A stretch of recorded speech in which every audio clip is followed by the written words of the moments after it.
구독, 좋아요, 알림 설정, 댓글까지 부탁드리겠습니다. 새마을금고 얘기하셨나요? 2천억짜리 터진 것 같은데. 뭐 새마을금고 2천억 터지는 거 가지고 그러십니까? 새마을금고 한두 번 터지나? 2천억 PF 부실 터지나? 그래서 지금 여기 부산 다대 마린시티 PF 부실 대관 터질까? 새마을금고 2천억 투입한 부산 다대 마린시티 만기 연장 불허가 됐다.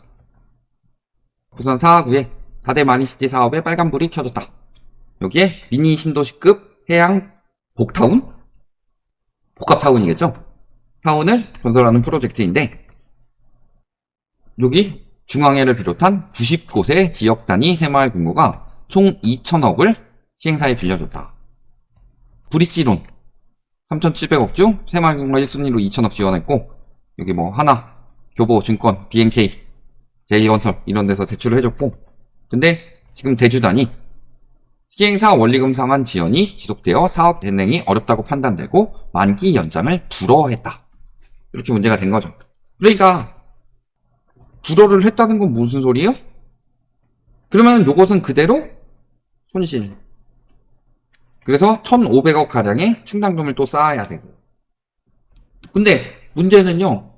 지금 새마을금고만 저런 게 아니라 새마을금고는 그 전부터 연체율이 빠르게 상승하고 있었고 이게 부동산 관련 대출이에요. 그 다음에 자체적으로 처리가 안 되니까 지금 캠코에서 무리하게 하죠. 지금 새마을금고 해결사 때나 캠코에서 지금 3조 부실채권 인수해 갔다고 하는데요. 캠코가 한 1조 8천억 정도가 보통 일반적으로 하는 거예요. 거기 그 투자 금액도 들어오고. 그러니까 3조를 가져왔다는 것은 원래 1조 8천억 정도를 그 부실채권을 팔고 뭐 이런 걸 했던 건데 1조 2천억 정도가 오버가 됐는데도 워낙 부실이 크니까 부실채권을 가져가지 않으면 연체율이 더 높게 나옵니다. 그러니까 지금 연체율이 늘 말씀드리지만 3, 6, 9, 12월에 떨어지는 이유는요. 부실채권을 정리를 하기 때문이에요. 그런데 그거를 지금 무리해서 가져가고 있고 저축은행도 가져가고 있죠. 근데 지금 새마을금고도 보시면 계속 2천억 저런 거 터지고 있죠. 저축은행 어때요? 저축은행도 PF 물량만 3조가 나오고 있다. 지금 그 중에서 이런 것들에서 하나 나온 거예요. 2천억짜리 규모가 큰 게. 근데 남양주 새마을금고 처음에 뱅크런 났을 때요. 지난 7월 남양주 새마을금고 폐업과 지역 주민과의 뱅크런 사태가 대출 담당 직원의 비리에서 야기됐다. 그게 어느 정도 규모였냐? 600억. 담보가 200억인데 600억 빌려줘서 무너진 거예요? 그래서 피해가 400억인데 무너졌죠. 그럼 이번에 2천억이면 얼마나 심각하겠냐. 그 중에서 충당금만 1,500억 넘게 쌓아야 되는데 그럴 여력이 돼요? 예금? 9개월만 뱅크런 조짐 이후 계속 쌓이다가 지금 예금이 감소하기 시작했죠. 저축은행 역시도 지금도 보면 뭐 여수신 26개월 만에 최저 이런 식으로 계속 수신 이탈이 가속화되고 있죠. 이런 거예요 지금. 이금융권이 전부 다 저런 상황인 거고 지금 PF 터지는 거를 막으려고 하는 게요. 거절사들 문제도 있지만 PF 터지게 되면 이금융권이 싸그리 전멸하기 때문이에요. 그렇다고 해서 진짜 다 망한다는 소리는 아닙니다. 늘 말씀드리지만 저축은행 사태 때 30개 좀 넘게 터졌어요. 한 3% 정도 되는 저축은행만 터져도 경제가 엄청 위험해졌죠. 근데 지금 새마을금고 같은 경우는 특별히 더 위험하다고 그랬죠. 코로나 터지기 직전부터 집값 올라간다고 막 그때부터 PF 사업 많이 들어가가지고 저런 문제들이 어마어마하게 나올 거고요. 근데 지금 PF 결과를 보면은 지금 부실 우려 딱지 붙은 PF 사업장만 10조 돌파했다. 그래서 경국매 대상인 부동산 프로젝트 파이낸싱 사업자금 대출 규모가 10조 원을 넘어섰다. 상반기 들어 2배가량 급증했고 작년 말 5에서 7조 규모에 달할 것으로 추산했는데 문제는 여기로 넘어갈 것들을 처음에는 엄중하게 한다고 해놓고 다 지금 양호금 보통으로 만들어줬죠. 그럼에도 불구하고 예상치인 5조 7조 이야기를 하고 이걸 토대로 5에서 10% 터질 것이라고 예상을 했는데 지금 10조가 넘어간 상황이다. 그리고 부동산 PF 연체율은 굉장히 빠르게 오르고 있죠. 특히 저축은행 같은 경우는 10%를 돌파했고 증권사 같은 경우는 17%를 넘어섰다. 이게 3월 31일 기준이에요. 4월 위기설이 없었다? 12월에 3월 올라간 것만 보더라도 4월 위기설이 없었다?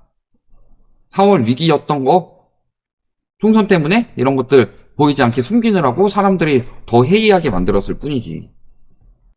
그래서 이런 걸로 인해서 지금 5대 금융의 2분기 부실채권이 12조가 넘었었다. 저희가 그때 말씀드렸죠. 무슨 말씀을 드렸었냐? PF 문제는 1금융권보다 2금융권에 집중이 되어 있다. 근데 문제는 2금융권 안 터지게 하려고 자꾸 1금융 끌어들여가지고 1금융까지 이 문제가 번질 수가 있다. 물론 아직까지는 저 12조로 터질 만한 1금융은 없습니다. 잘 생각해보세요. 1금융이 저기 예대 수익으로 버는 게 얼마인데 그건 굉장히 안정적인 수익인 거잖아요. 그러니까 지금 정부의 방법이 다 나온 거예요. 2금융권 터지게 생기면 1금융 보고 지원해주라고 하고 이걸 토대로 94조를 지금 갖춰놨죠. 근데 지금 이미 터진다고 추산된 것만 10조예요. 근데 10조로 끝날 것이냐? 요걸 생각을 해야 돼요. 자, 보증 서지 말라고 하죠. 보증 서면 회가 망신이죠. 허그만 보더라도 그래요. 허그 보증 쓰다가 지금 폐가 망신 당해가지고 지금 정부에서 4조 지원 들어왔는데 요것도 곰새 다 날아가게 생겼고. 그러니까 심지어 하는 짓이 뭐예요? 집주인들이 돈을 안 갚는데 세입자한테 보험료 올리겠다. 이딴 이야기나 나오고 있잖아요. 근데 왜 보증 서지 말라 그래요? 왜 보증 서면 폐가 망신이야? 왜 500만원 보증 서줄 수도 있죠. 500만원 보증 서면은 왜 폐가 망신되냐면요. 내가 500만원 때문에 폐가 망신하지 않아요. 근데 보증 서는 곳들이 대부분 하금융이죠. 그러면은 내가 500만원 보증 서줬는데 얘가 안 갚고 도망갔다 해가지고 이 사람들이 찾아올 때는 얘가 막 1억이 돼 있어요. 그런 것처럼 자 A 사업장 여기서 문제가 되면요.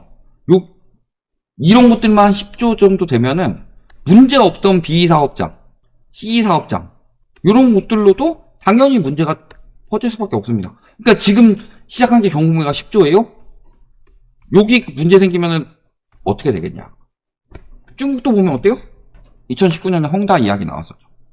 이런 징조가 나왔죠. 우리나라는 2023년에 해영건설 부재가 나왔었고 물론 헝다만큼 규모가 크진 않죠. 우리나라에서 차지하고 있는 비중만 보더라도. 근데 이게 계속 이때도 터지지 않았어요? 네, 언제 터졌어요? 23년에. 이때 헝다만 터졌어요. 비구이 위한 이런 것들 한 3-4개 터졌어요. 이런 것들이 터졌죠. 그런데 이 사이에 무슨 일이 있었기 때문에 중국 부동산이 무너지고 있었기 때문에. 그럼 이런 것들 터졌을 때 중국 금융권은 멀쩡해요? 아니, 안 멀쩡하죠. 지금 딱 이런 거예요.